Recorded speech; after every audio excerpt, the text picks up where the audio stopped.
Om Jnanatimirandhasya Jnananjana Shalakaya Chakshurun Militam Yena Tasmai Shri Gurave Namaha.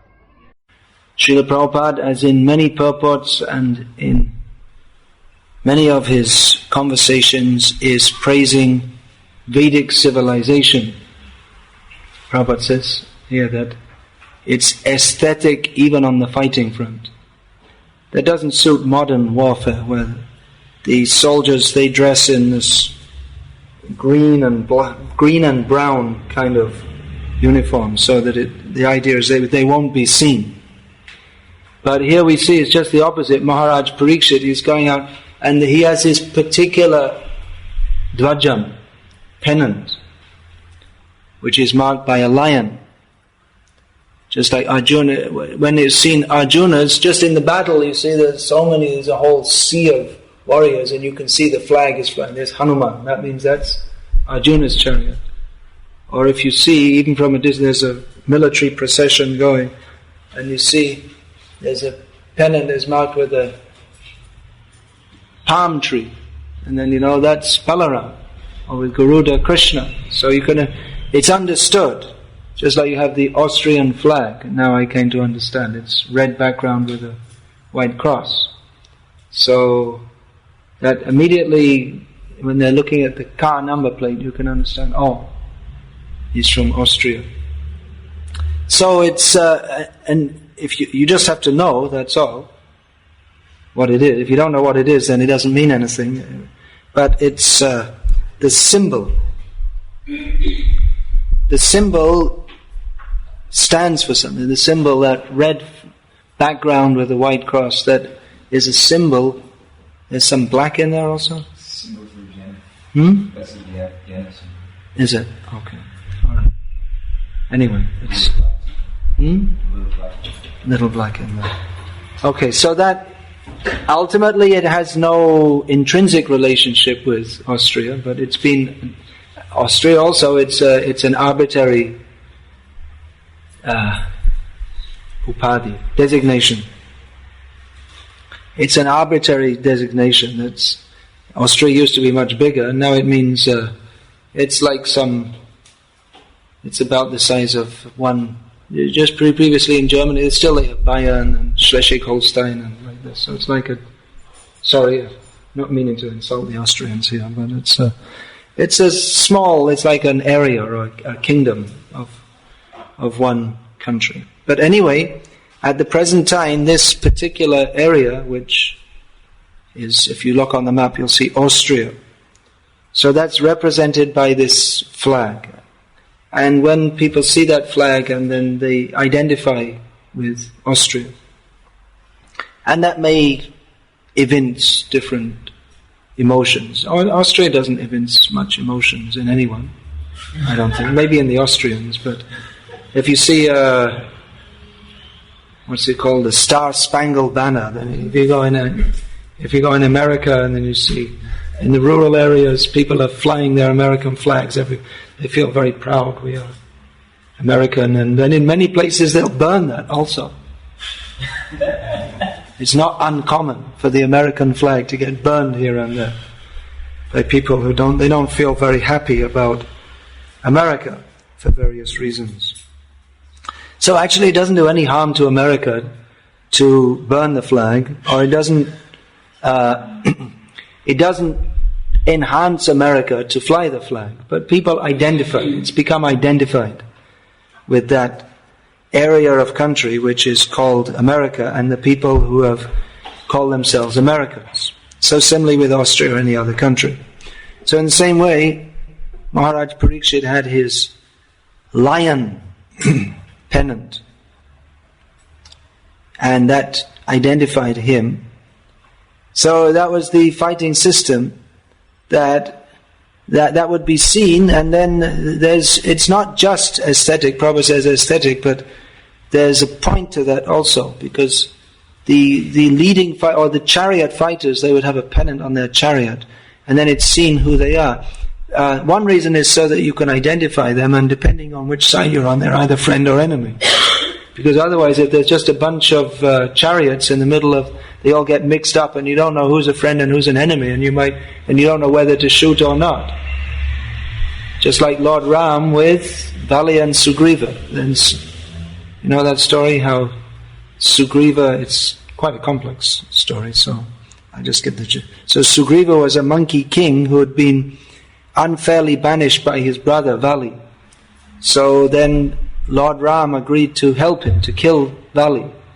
So he said that, well, you just go out, you go and call him and fight with him, and then when he comes out, I'll shoot him.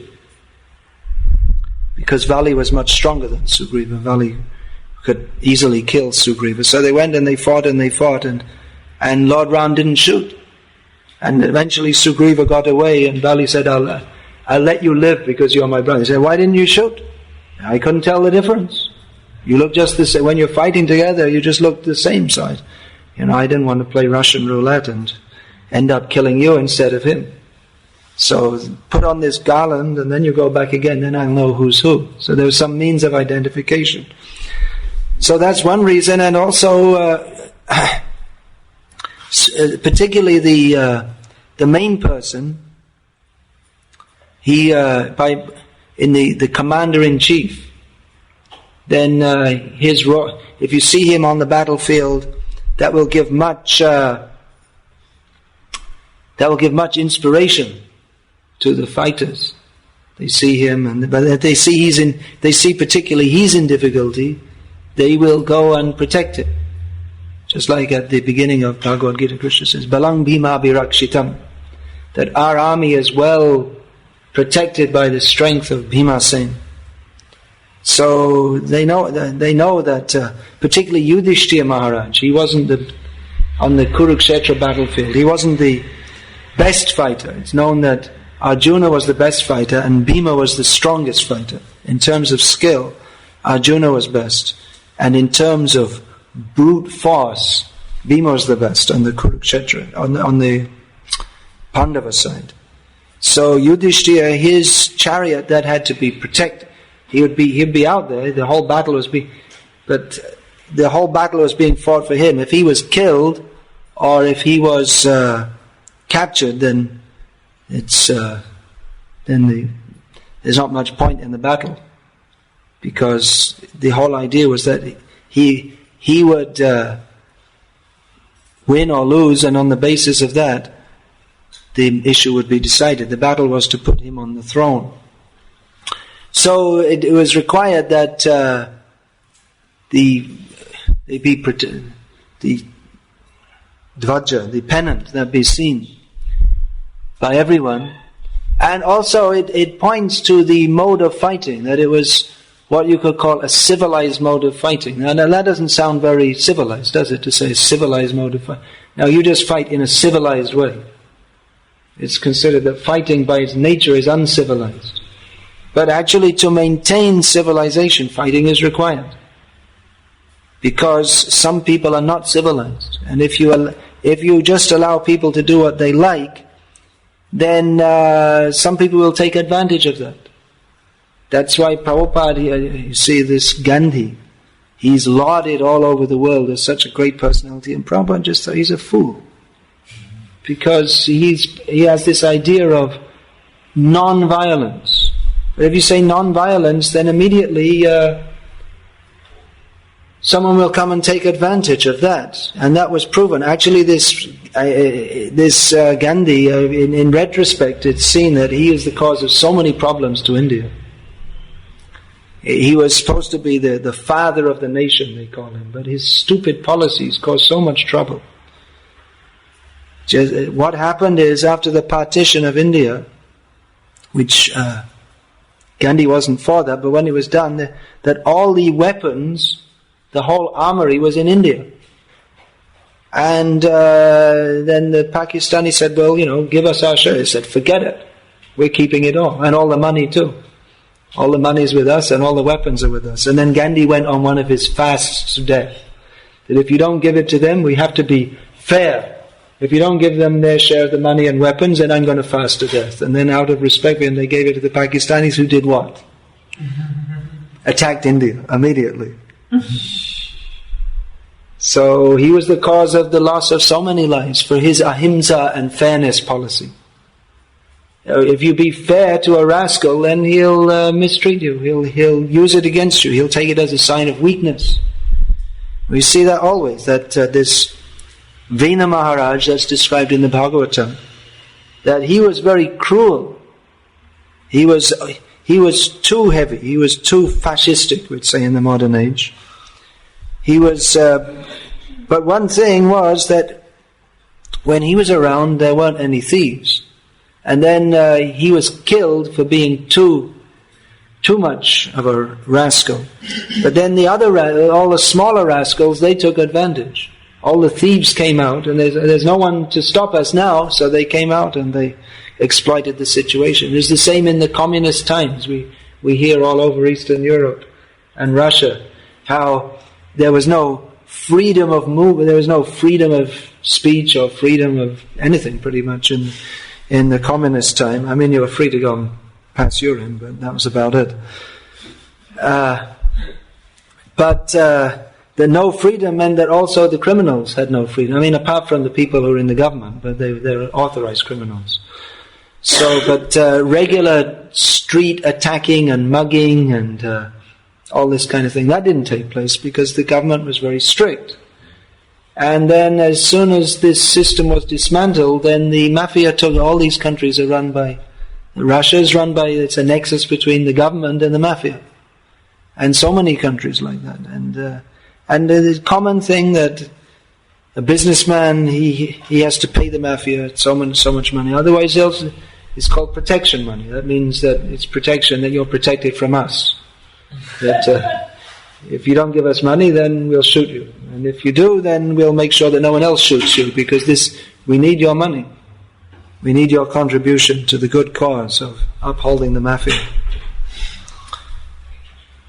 So these things can flourish as long as there's no strong king. Therefore, Kshatriyas are required to protect. Fighting is required in civilization. There can be no civilization unless everyone is civilized by nature, which is, it doesn't happen in them. From Treta Yuga onwards, it didn't happen. In Satya Yuga, there was no need of a police force. There was just everyone was a Paramahamsa practically.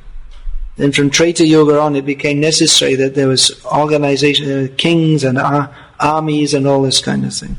Even armies means there was a small martial caste, the Kshatriyas. And others, they would be just, they wouldn't be like permanent army taking up 1/3 of the budget of the country, but they would be at home and doing their work, and then when the time was required for fighting, they'd be called up. That's all, not that they were full-time engaged. And there wasn't so much necessity either, because that was the system everywhere. So in this way they kept their troops. They didn't just have huge armies of people doing nothing most of the time and taking up huge amounts of money, doing nothing and bored and then smoking dope, and then that's all. That's what armies do mostly in the Western world. And I've seen in Bangladesh, I saw the army, the only purpose of that army was to keep the citizens under control, because the police force was not able to do so. So it was just because they're surrounded by India, and India, any time they want, they can take over Bangladesh. There's no hope. The Bangladesh army has no hope to resist them, but they don't want to, because it's just a bag of problems. So they just leave it there. So this army, it's just in the modern age, army is either it's just a massive thing that's not used most of the time, or in many cases it's just used to uphold some tyrant in many countries. So it's a far cry from the armies of the Vedic times, in which they would come out to fight and very aesthetically decorated, and because they fought according to certain rules. It's not that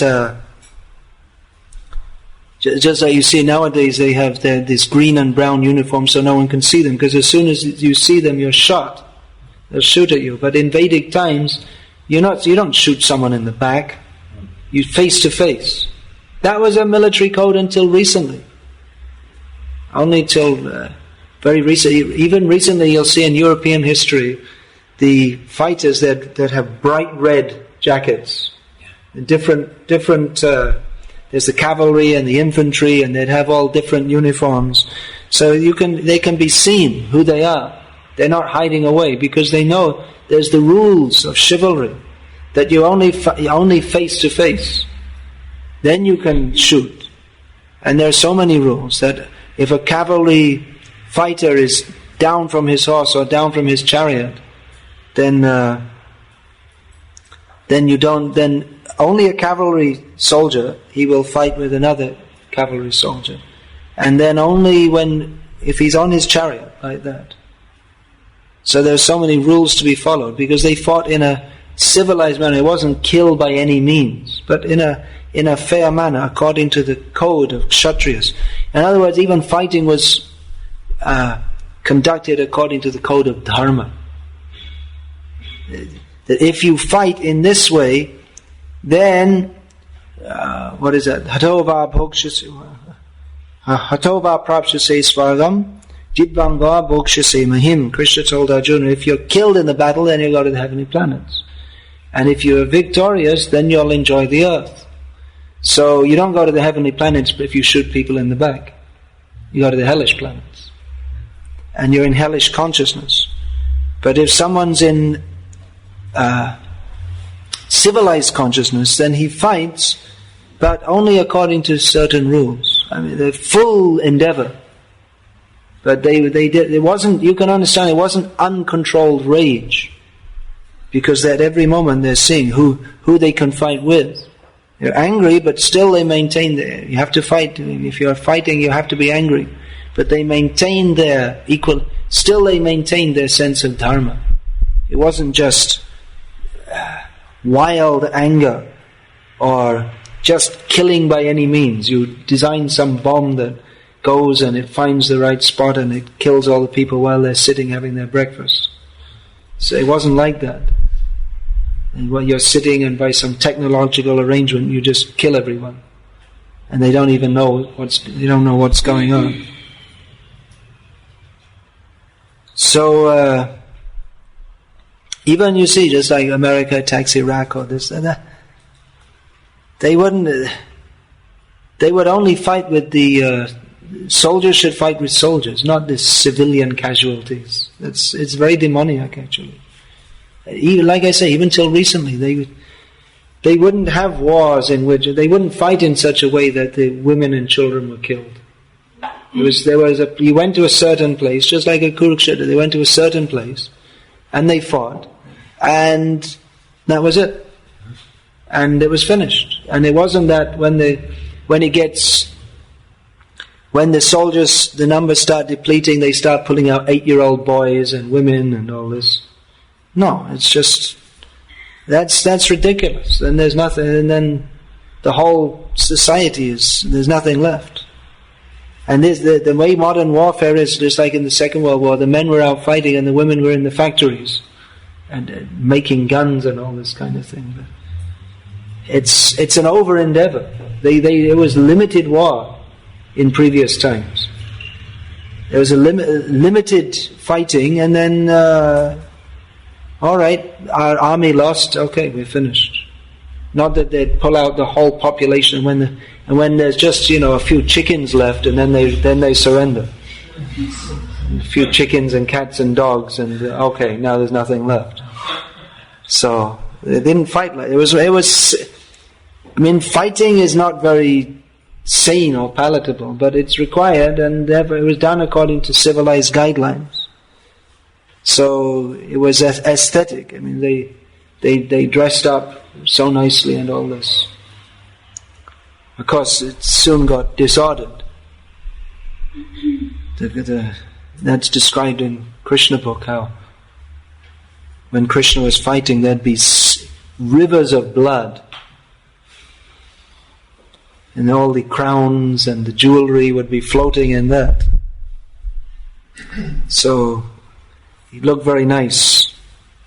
But soon their bodies would be covered with blood in various ways. But that's also considered a decoration for a Kshatriya. We'll find, for a Kshatriya, that's considered something very noble. A king, he would lead the army in the battle, and he would come back with some injuries, and that's considered, you see, that's a sign that he's a real king. Just like, this is a little bit of a perversion, but I remember as a kid going to Glasgow, which was, I don't know if now, but at the time it was the most violent and wretched city in Great Britain. Not including Northern Ireland, but there, every young man, it was expected that you have a scar on your face. That was because, you have to have some sign that you've been in some serious fights. Otherwise, you're not a real man. So, like that, the Kshatriyas, they had to come back with some injuries and some. That's described about Balaram when he was fighting with Dravida. That Dravida smashed a tree on his head and blood came out and looked very beautiful. So we don't think it looks very beautiful, but the Kshatriyas, they think, yeah, this is nice. They have a different way of thinking, because that mood, it's a very strong mood, just like we read yesterday. The Kshatriyas, they like to fight. They have that spirit that they like to fight. It's for them. They're trained for that. They want to do that. Recently there was about a year ago, there was some military, what would you call it? It was more than a skirmish. It was a few days of serious fighting in Kashmir, between India and Pakistan. And it was described that because they have cantonments all over the country in India. So the soldiers, they were coming up to their officers, and the officers were going to their high officers and said, please send me, I want to go there. They're eager to fight. They don't want to sit in the cantonment. They say, I've been trained for this, this is what I've been trained for, to fight, now I want to go. So they want to go in a situation where their life is in danger. It's actually very dangerous, because the Pakistanis they were holding the position in the mountain, and the only way to attack them was to climb up the mountain while you're being shot at down here. So they had some casualties, but eventually they threw them out. The Indians threw the Pakistanis out. But the point I'm making here, that they were actually very eager, that spirit is that we want to go and fight. It wasn't that we hear of Vedic civilization, we think of rishis sitting very peacefully in the forest. They were sitting peacefully in the forest because the Kshatriyas, they were able to do that because the Kshatriyas were protecting them. They were protecting the whole civilization. Even in the forest, the Kshatriyas would come and clean out excess violent animals. So that was the duty of the Kshatriyas, and they felt great pride in doing that. They were really powerful persons. Prabhupada told so many stories. Prabhupada, he admired that Kshatriya spirit. Once he visited one Maharaj in Punjab, and he saw there were so many tiger heads on his wall, and he said, Prabhupada said, where did these come from? He said, I shot all these tigers. Oh, you shot them, very nice. Even to shoot with a gun, it's you have to have a lot of bravery to go out, because it's one thing looking at a tiger or a lion in a zoo, but going out in the forest, and then of course the tiger may jump on you from behind because they don't follow Kshatriya codes. But they're very frightening animals. So you have to have a lot of courage to go out and face them. So this Prabhupada was admiring that. So that's very good. That's real Kshatriya spirit. Prabhupada, he was also sometimes praising the Kshatriyas, how that the Sikhs, they would, especially that last Sikh Guru Govinda. So he was practically on the battlefield. He was disemboweled. Someone cut his stomach, but he held it in and went on fighting, and then dropped dead. Fight up to the last. So that spirit is very that. Prabhupada means everyone in India knows there are certain people who they have even today they have a very strong Kshatriya spirit. There's the Gurkhas in Nepal, they're known. The British army runs on Gurkhas, actually. I mean, if they really want some fighting done, they call in the Gurkhas, the Nepali martial caste. So they have such a strong the Kshatriya spirit. There was some story came in the Falkland Islands. Do you remember? It was about 86 or something like that. Maybe there was some islands in the middle of the South Atlantic, supposedly owned by the British, and then the Argentinians invaded, and then the British went and they took it back after a few days. But they had to fight a little bit at least. So the story came from that there was a troop of Gurkhas, and the British army officers said to them that, well, we're going to fly you over the Argentinian position and drop you there. So this is a very dangerous mission because, you're dropped and they can just shoot at you. So who's volunteering? And only half of them volunteered. Said, I thought, so you're all going to volunteer? Why is it only half? He said, well, if you drop us out of the plane, we'll all die. He said, well, you have parachutes. Oh, okay. Then we'll all volunteer.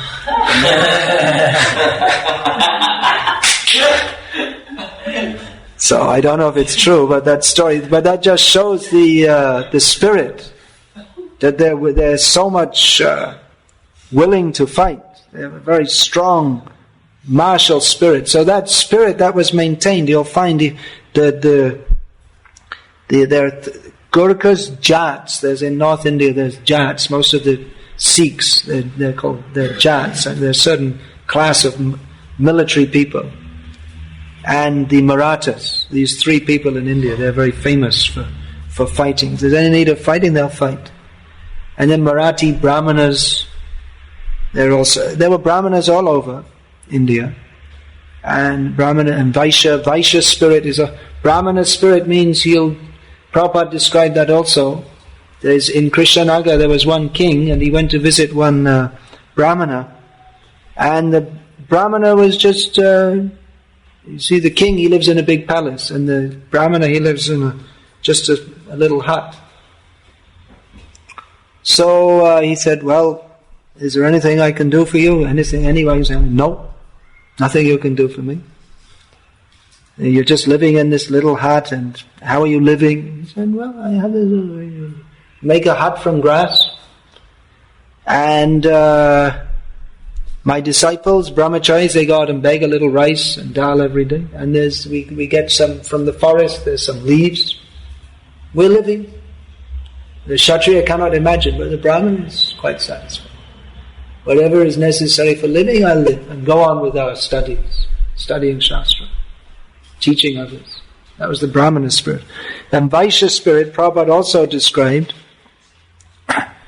that one man in Calcutta, somehow in business he lost everything. It can happen, especially in the modern business syndrome. He lost everything. So he went to his friend and asked that you please give me a loan to start my new business. So that time there was a plague in Calcutta, and the government had given some scheme. The plague is caused by rats. So anyone who brings a dead rat to the government office, they will get something, one anna or something, some small amount of money. So the man pointed to him and said, he looked in the street, so there's a dead rat. He said, you see that dead rat? That is your capital for starting your new business. Take that and begin. I'm not giving you any loan. That's your capital. So he took the dead rat, took it to the government office, got his one anna, and started his business. And within a short time, that became one of the most famous aristocratic business families in Calcutta. He took it, he bought something wholesale, sat on the side of the street, sold it retail, and then just took a small amount for maintaining his family, invested the balance, and like this, gradually built up. Recently one most famous businessman in India, he died just over a year ago, actually. So same thing. Their family came from Pakistan at the time of partition, and they came with nothing. They're lucky to have their skins still on their body. They were, if anyone could, mostly all rich, so many rich families, but they came with nothing.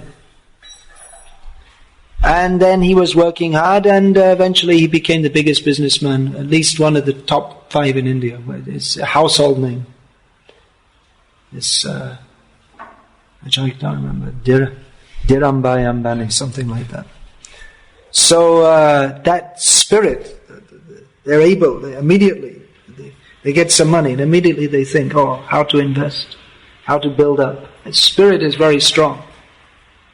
So this Brahmana spirit, Kshatriya spirit, Vaishya spirit, people who have got that spirit, then they'll automatically work in a certain kind of way. That's sometimes our Grihastha devotees are saying that, we have to start business and ISKCON should help us. If you're actually a businessman, you don't need ISKCON's help or anyone's help. You'll do it. And if you're not a businessman by nature, you can take all the help and you'll spoil all the money. Because if you think I need some help, that means you're not a businessman. Brahmana, Kshatriya, Vaishya, by nature they're independent. And someone, if they say, we need your help, that means you're a Shudra, actually, by nature. ISKCON has to support me. If you're thinking like that, then that means Shudra mentality. Someone has to support me. Of course, if someone is working, say, as a temple president or whatever, maybe a grihastha, there may be some maintenance. But if his first thought is, I have to get some maintenance, then he's not fit for the job. If he's thinking, I'll do service, and then automatically whatever Krishna sends, we'll take, then he's fit for the job. Shudra mentality. First of all, what do I get? How do I get? But the Vaishya, Kshatriya or Brahmana, they're first of all thinking, what do I do? What is my duty? How do I have to do something for human society? And then automatically the reciprocation will be there. So this, especially the Kshatriya and Brahmana, very essential in human society. And until recently, at least, that those Kshatriya type families were there in Europe, but then they became dissipated by sense gratification. There were so many kings and barons and dukes and all over Europe, but they had some potency previously, but they lost it because they indulged in unrestricted sense gratification. Kshatriyas allowed sense gratification, but in a restrained way. You may think, well, they may have 20 wives, so it doesn't sound very restrained. That's restrained. Because it may sound, that's a lot of wives, but he has a lot of energy. Prabhupada explained that the Kshatriyas, they're very energetic because they eat lots of vitaminous foods, to use Prabhupada's words. There's no such word in English as vitaminous, but Prabhupada invented it. So they have a lot of bodily strength, and so they may have 20 wives, but they'll only consort with their wives according to religious principles at a certain time, and only with their wife, not here, there, and everywhere. So they're following the religious principles, and they had their palaces and their wives and their paraphernalia and so many things, but they also had a duty to perform with that. Prabhupada, he often said that the modern governments, they have no right to tax the people, or any government, they have no right to tax the people unless they can protect them. The government is taking money, but you can't be sure that when you walk on the street that no one's going to come up and take whatever the government didn't loot from you, someone else will loot from you. You can't be sure. Because it's a common thing. Maybe not in Vienna, because the police are pretty heavy here. That's one reason, maybe. But in many cities of the world, especially the so-called more civil, the paragons of modern life, cities like New York and London, It's not safe to walk on the street, even in the daytime in many areas, what to speak of at night. Because it's quite likely someone's going to, just walk up to you with a knife and say, give me your money. And that's it. You either give the money or they give you the knife. And then take your money. So the government has no right to take your tax money unless they can protect you. They should create a situation. But in the name of liberality, they've created a situation in which no one is safe. This Nanida Prabhu was telling me, he met one man who he used to be in Sweden. He used to be the one top detective, and the man was telling him, I'm disgusted. I'll never work with this government because I spent 2 years investigating all the top drug dealers in this country, and then we busted them, and we turned them in.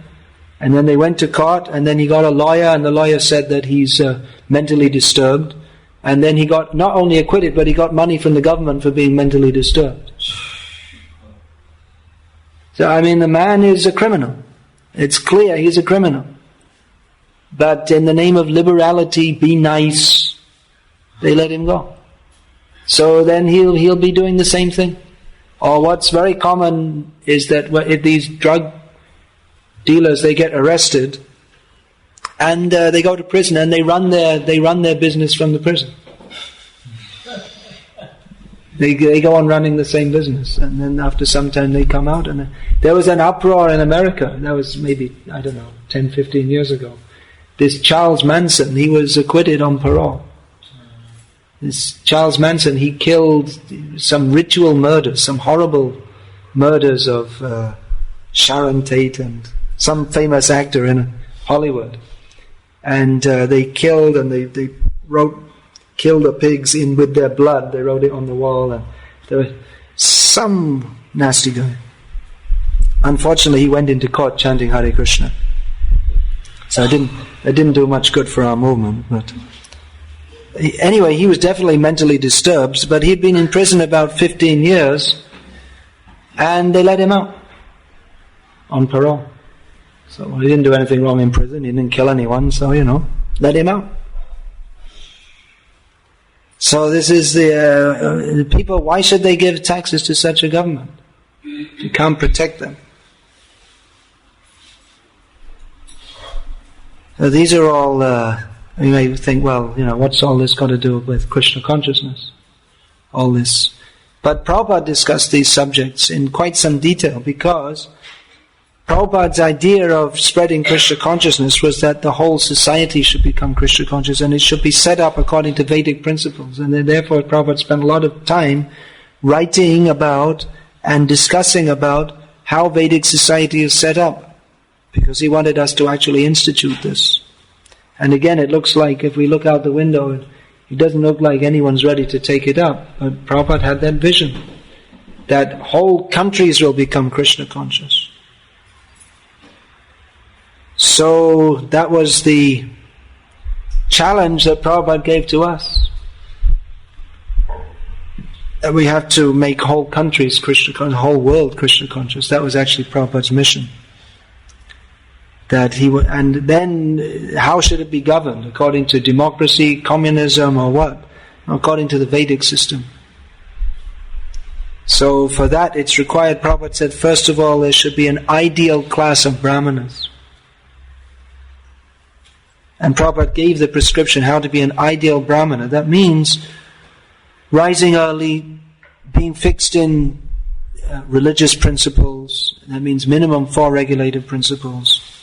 A life fully dedicated to spiritual life, which means Krishna consciousness. And then all these qualities as given in Bhagavad-gita. Ideal class of brahmanas who can guide society. So we see that the Brahmana, just like Vyasadeva, he was writing his books. He had a big job to write and edit so many books, but when he was also requested, sometimes he would come. We find in Mahabharata, Vyasa writes about himself, how he would come. Right? He writes about himself in the third person. How he would come, and he would, just like yesterday I was saying, he came and he told Drupada Maharaj how Drupada Maharaj didn't want to marry Draupadi, his daughter, to 5 husbands, And then Vyasa came, no one else could convince him, so Vyasa came and said, actually, this is required. It should be done. So from time to time, Vyasa himself would come and give directions. What should be done? What are the principles of dharma? So we see that the Brahmanas, they were, even though they were fully involved in spiritual activities, they weren't aloof from human society. They were involved. They were involved means the Brahmanas would mostly be living in the forests, but some would be living in the city also to guide the kings. But even if they're living in the forest, they would not be deep in the forest, but at the edge of the village or the town.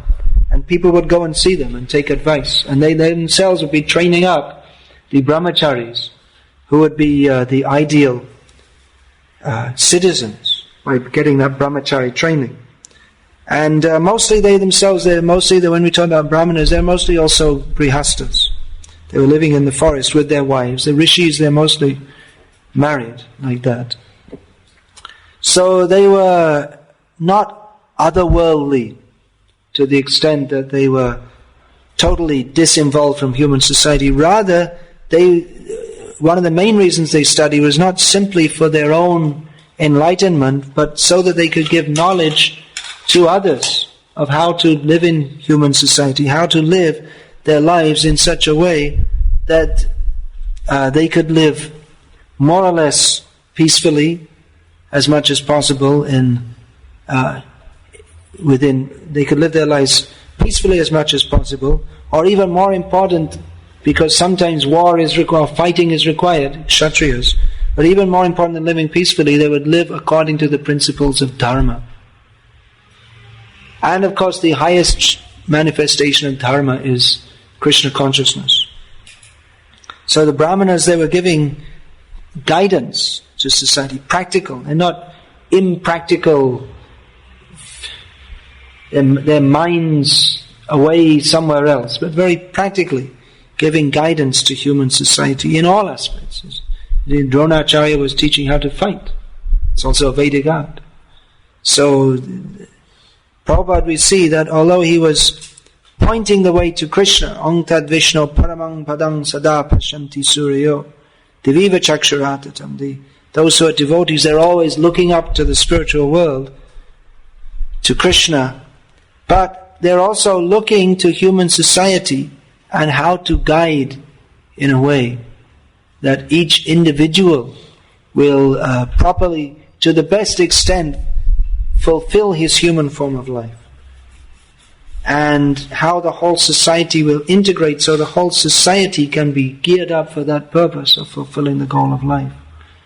So when we're talking about all these things, it's not just some nice stories how Parikshit Maharaj was going out, but actually it's supposed to give guidance to human society, how we should re-establish the principles of dharma. Varnashram dharma should be established so that it makes it easy for people to become Krishna conscious. That just by living their ordinary life, svai svai kamam nibhirata sangsiddhim labhate naraha, that just by living one's life, ordinary activities, one can worship the Supreme Lord by that activity and become purified and attain perfection. So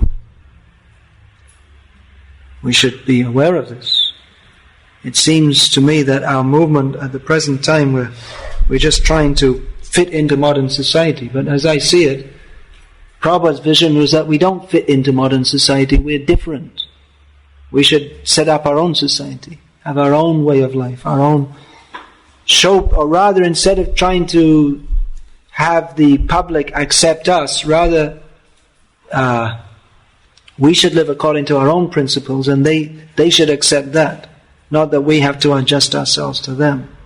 Of course, living in the cities, then we are restricted in some ways. But Prabhupada wanted to set up these farm communities where devotees live as devotees, according to the standards given by Krishna in the Shastra. Not that we have to live according to their standards. So that's a great mission that Prabhupada had here. Some people, they may think it's just impossible. But then it was impossible that Krishna consciousness could even be spread in the Western world at all. So Prabhupada has left us a lot of work to do. A lot of work. To establish Krishna conscious countries. Whole countries Krishna conscious. And living according to Vedic principles. So along with our cultivation of knowledge of the philosophy of Krishna consciousness, this Sambandha Abhideya Prayojan, this what is our relationship with Krishna, how to perform devotional service, and what is our ultimate goal, we should also cultivate knowledge of this Vedic culture and try to incorporate it in our lives as much as possible, so that we can gradually teach others about that. Hare Krishna. Is there any question about this? You have a question? Yeah. All right. Click on the mark. So I've read from Srila Prabhupada's books that he said our society should be spiritual communism, and then I've also heard from devotees that this doesn't work actually. It doesn't work practically. Yeah, well, spiritual communism means communism not according to Marxist theory. Yeah. What's Marx's book? What's his name of his famous book? Das Kapital. Yeah. So we don't, Prabhupada was giving a general idea when he said spiritual communism. Just like Marx, for instance, he said there would be one of Marx's principles, no family. No family. That just people have children and the children are communally brought up. Korea. Korea. They have this thing. In Korea, North Korea, they do that. Yeah. Well, in traditional Vedic culture, not only Vedic culture, but all over the world, it was like that until fairly recently. But it's more like that's something like Advaitavad, that all the children become one. But the traditional system was Vishishtadvaita. Ramanuja's philosophy is Vishishtadvaita. All is one, but with some distinguishing characteristics also. So they'd have big families. Big families means all the brothers live together, and each brother has, maybe 10 or 15 children. So they'd all be living together, so they'd all be part of one big family, but still they had their own particular father and mother. And in the village, just like I used to go in the villages in Bangladesh, and someone would introduce me, this is my brother, and he'd introduce me someone, this is also my brother. How many brothers have we got? The whole village. Because they call everyone their brother. So in that sense, communism, but still he has his particular father. So that means that, what is that motto of communism? That everyone works according to his capacity and takes according to his need. So that principle is there. But it's modified in spiritual communism, that what is everyone's need is different to who they are. Brahmana's need is very little. And a Shudra also shouldn't be given very much. In many ways, Brahmanas and Shudras, they live similarly. They both live very simply. But Shudras have to live simply because if you give them more than they need, they'll misuse it. Because they have no sense of discrimination. And Kshatriyas and Vaishyas, they're quite wealthy. So... But actually the whole society works, just like I quoted that verse, Sve Sve Karmanya Bharata Samsiddhim Labhate Naraha. Everyone, by working, they can achieve perfection. How is that? Because in Vedic society, everything is aimed at yajna. Everyone works, and then the whole society comes together. The kings organize big yajnas, in which everyone attends and everyone is involved, and everything that everyone produces it's offered in the form of grains and ghee in the fire. And then they get the blessings of Vishnu and of the demigods, and everything goes on nicely in society. So everyone cooperated together, not simply for their gross material needs, but they cooperated to perform yajnas for the satisfaction of Vishnu. So if the king is good, then he will automatically attract brahmanas to come and be. Brahmanas, they're looking for a good king. Just like the Pandavas, they set up their new kingdom, Indraprastha. There was no one there. They just went but immediately so many Brahmanas came because they thought, well, Yudhishthira is a good king.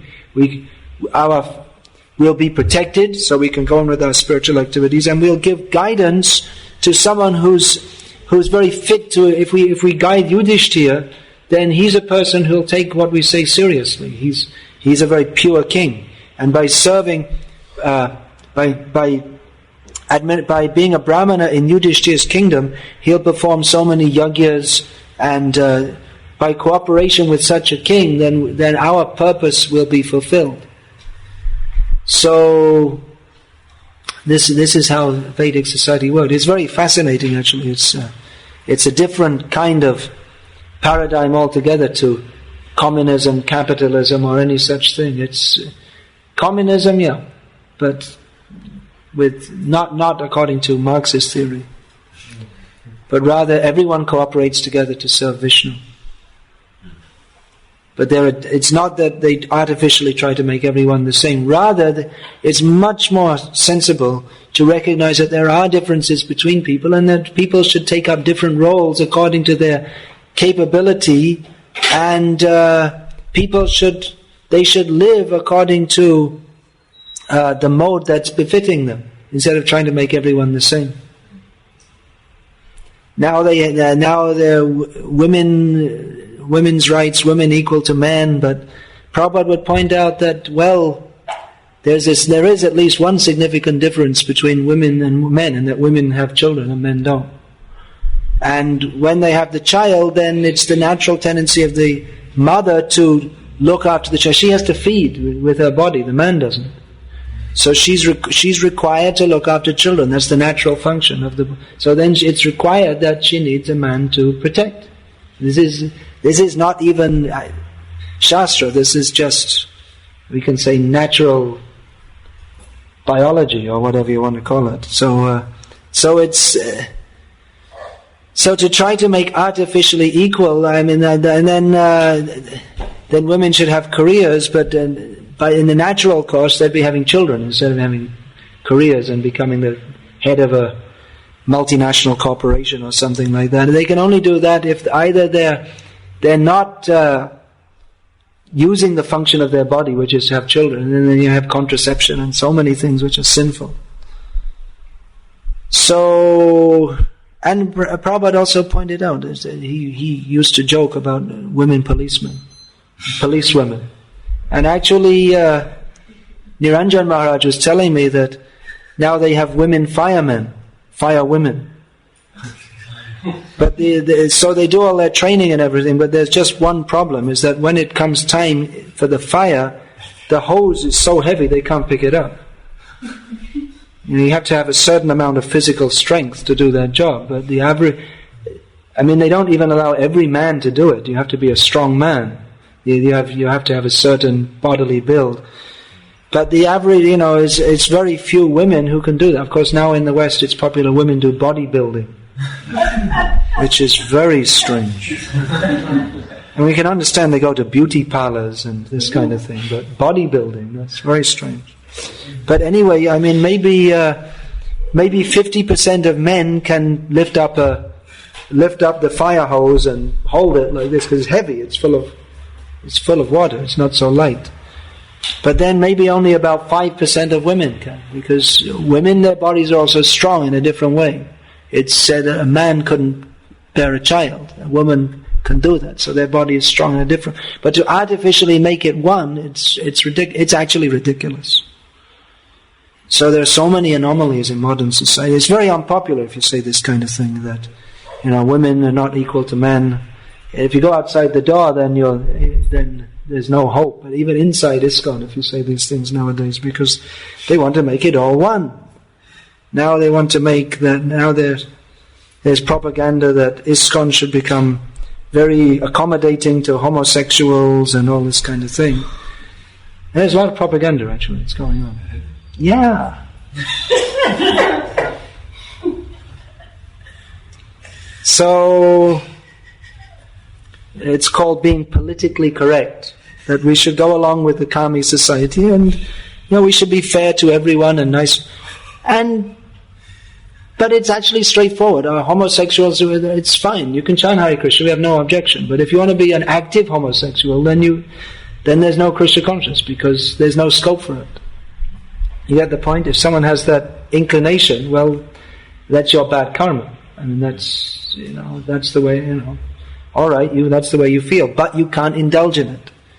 If you have heterosexual tendencies, they can be indulged, not only indulged, but that can be used in a religious way. Dharma viruddha, what is that? Kama viruddha bhuteshu kamosmi bharatarshapa.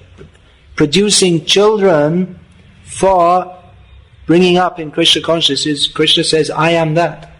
That is religious.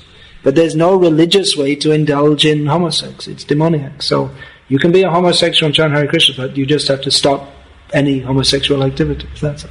There's no way to. And they want to have that. They've come up with the theory that we encourage. This is the Galva. Galva is the Gay and Lesbian Vaishnava Association. Yes, we are under onslaught from these things. So they've come up with the theory that we encourage homosexual Vaishnavas and Vaishnavis to, not to indulge in sex. But if you can't restrain yourself, then live with one partner and go on chanting Hare Krishna. That will be better. So they say that we're just being practical, because there are so many homosexuals and they can't all restrain themselves.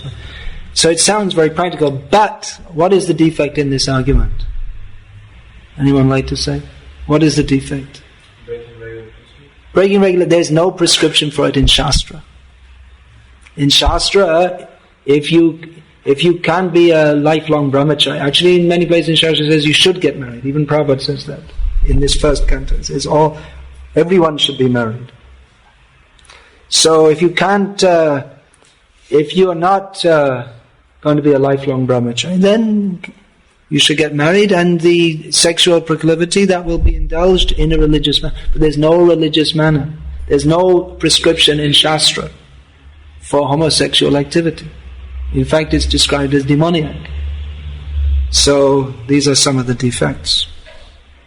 So we should push this, the Vedic standard very strongly. Not be compromised by modern society, which after all is demoniac. We just want to say it plainly, because the goal of life in modern society is not to become Krishna conscious. It's to become more and more sinful. So, and they're trying to say this is Vedic. In Vedic culture, there were homosexuals and this and that. So they're trying to say it's actually part of Vedic society, although Hare Krishna. Even if it might have been, it was.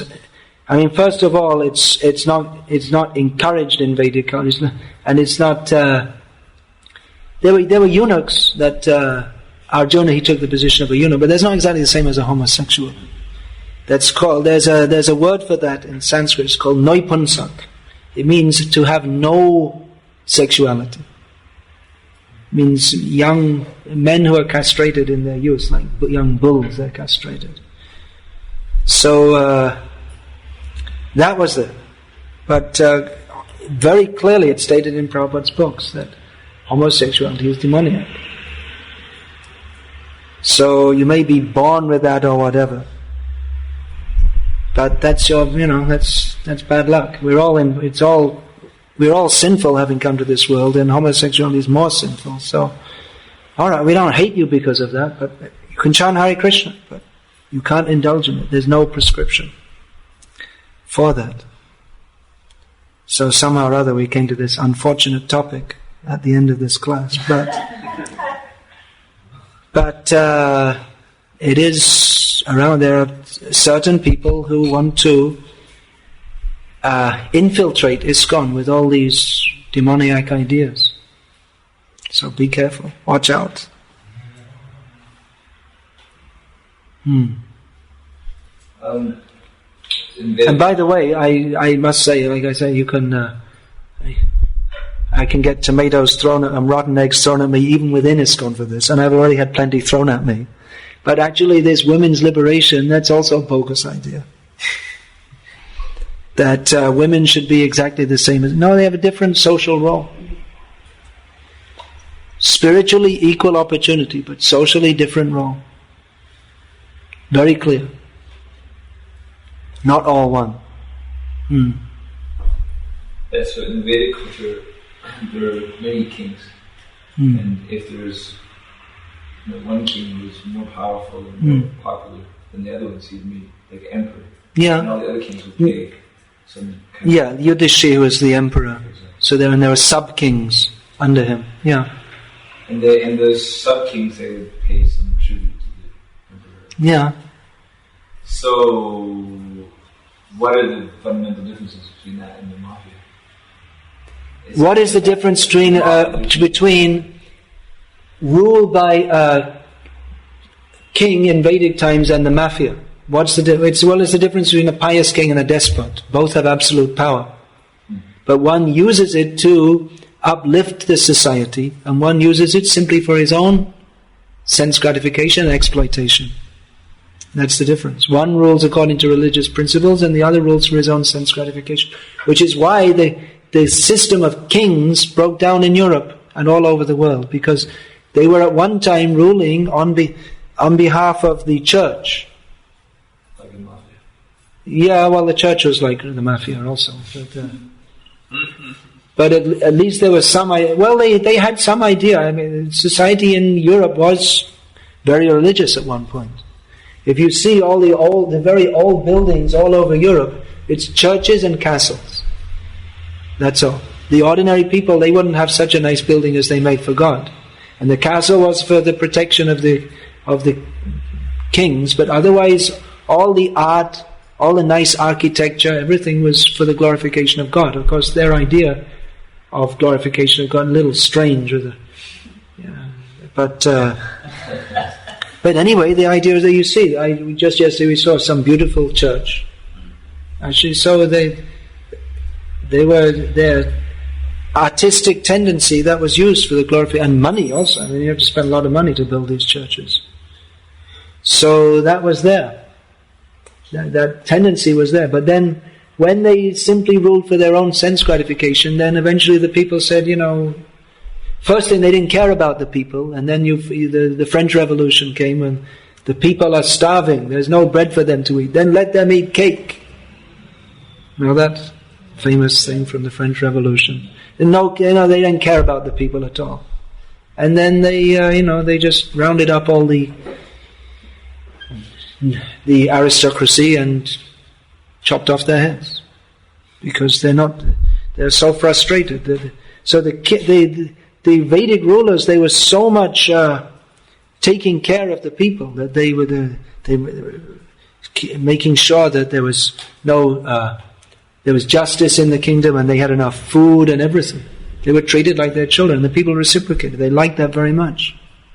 It's a much better system to have one ruler who you know and you can deal with, and you know who cares for you, and people like that. Rather than having some impersonal government, someone comes in for a few years and then he goes out again, and they have no power to protect you even if they wanted to.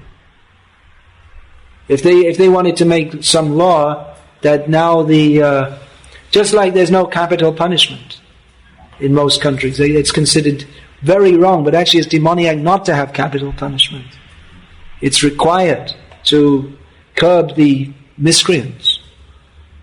And they say this Islamic law is very bad because if you're caught stealing, they chop off your hand and you won't steal again. That's it, finished. And people won't want to steal. So you can't have laws like that. The whole society is so ridiculous. I mean, on the one hand, it's illegal to have rape. Okay, we agree with that. But then they have porno shops everywhere. And even the TV is like, why go to a porno shop? Just turn on the TV. Or just open any magazine. Any magazine. So on one hand they're filling people's minds with all these bad thoughts. And on the other hand, when they can't control they're pushing them. Don't control. Then when they go completely out of hand, then it's what do you expect? And they're saying no, rape is very bad, or they're encouraging it. So it's a completely ridiculous society. Anything else? Yeah. We were talking about this Kshatriya spirit. And is there? I mean, there must be ways how to engage this Krishna spirit. Oh yeah. In a modern way. I mean, Sankirtan, I can imagine is one way to engage with that. Kshatriya spirit. How to engage in Krishna's service? You mean in ISKCON today? Yeah, well, book distribution, Sankirtan. And, well, there's certainly scope for management. We need leaders.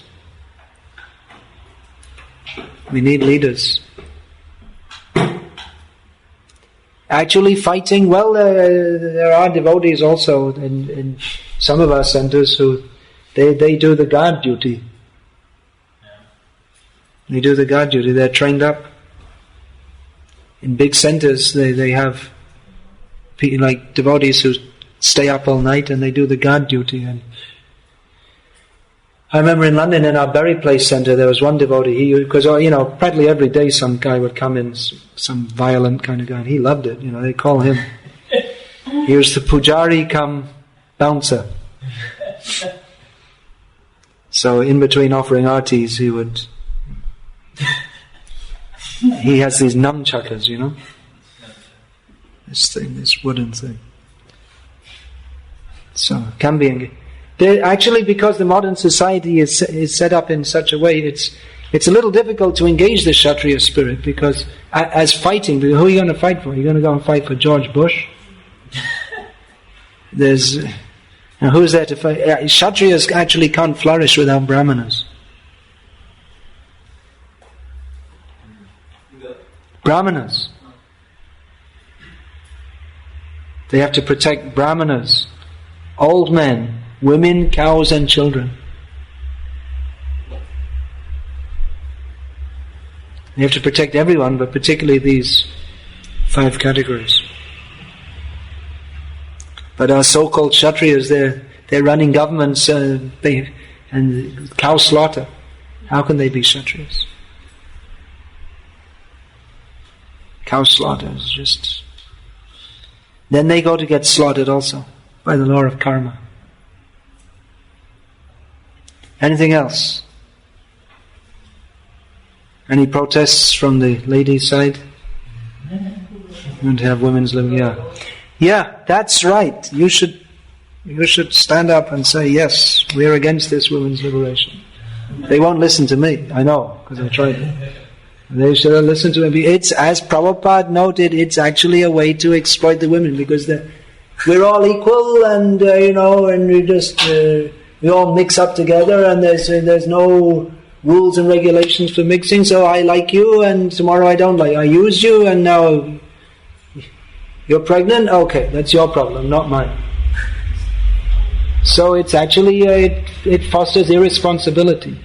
Another thing I'm very much against, I must say, which is very bad stain on our ISKCON, is actually that people get married and then they get divorced, which is actually very wrong and sinful. So, you probably, most of you are not married, are going to be married. So please bear it in mind that in Krishna consciousness, although it's become almost like normal in ISKCON, but it is absolutely wrong. You shouldn't do that. You get married and stay married, that's all. You can take sannyas when you're old, later. One time you get married, and then even if you throw the whole room at each other every day, you stay married. That's all. People used to do. There was no divorce previously. It's only in the modern society, because they've given people think, oh, other people are getting divorced, I should also get divorced. It's become a normal thing. But then there's no meaning to marriage in the first. And many people don't bother getting married either. Why bother to get married? It's only a piece of paper, they say. It is not. Marriage means it's a sacred act. Marriage in every Buddhism is there's a religious ceremony because it's supposed to be a sacred act. We're coming together responsibly to serve God together and to train children to serve God.